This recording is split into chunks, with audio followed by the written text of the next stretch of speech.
জনগণের ভাষা যদি কেউ বুঝতে না পারে আমার ভাইয়েরা সে বেশি দিন ক্ষমতায় থাকতে পারে না, জনগণের নেতৃত্ব দিতে পারে না।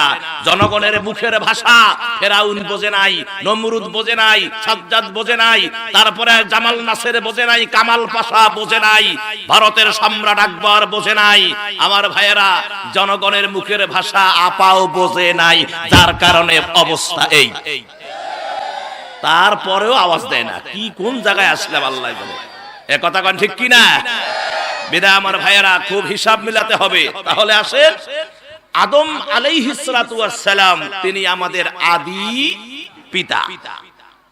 আমার মুসলমান ভাইয়েরা, এই আদি পিতা এবং আল্লাহ রাব্বুল আলামিন হযরতে হাওয়াকে তৈরি করলেন। আদমকে বানালেন কি দিয়া? মাটি দিয়া। হাওয়াকে বানালেন কি দিয়া? হাড় দিয়া। মাটি আর হাড় মেলে নাকি? না। মাটি দিয়ে আল্লাহ রাব্বুল আলামিন আদমকে সৃষ্টি করেছেন, আর হাওয়াকে তৈরি করেছেন আদমের পাম্পাজরের বাঁকা হাড় দিয়া। তাহলে আদম হলো হাড় আর হাওয়া হলো, আদম হলো মাটি, হাওয়া হলো কি? হাড়। তাহলে আমরা কি দিই? কথা কোন জোরে কোন? না না না, এই ওয়াজার মানা যাবে না। এতদিন যা শুনেছেন ভুল শুনেছেন, আজকে যেটা বলবো সেটাই রাইট। কেননা আমি আমার কথা বলবো না, আল্লাহর কালাম থেকে দলিল দিব। আমরা কি দিয়া তৈরি আমার ভাইয়েরা সেটা আমি বলবো না, বলবে কোরআন। জোরে কোন সুবহানাল্লাহ।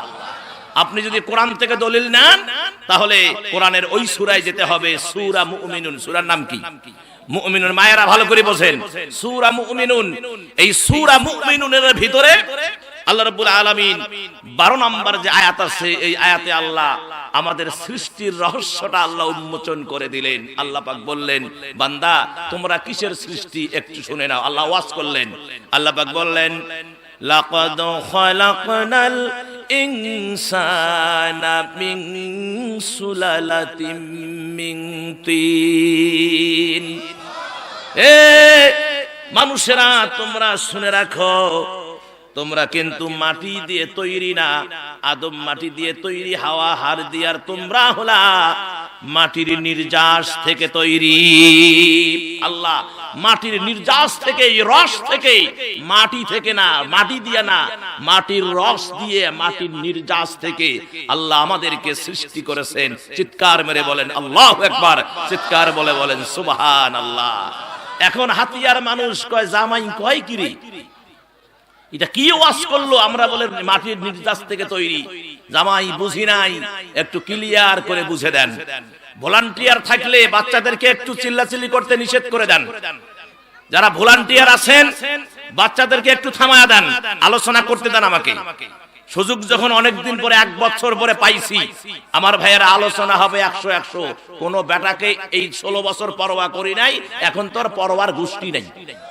কথা বলেন, এখন তো পরোয়ার গোষ্ঠী নাই। যারা বাধা দিবে তারাই পালিয়ে বেড়াচ্ছে। বাধা দিবে কে?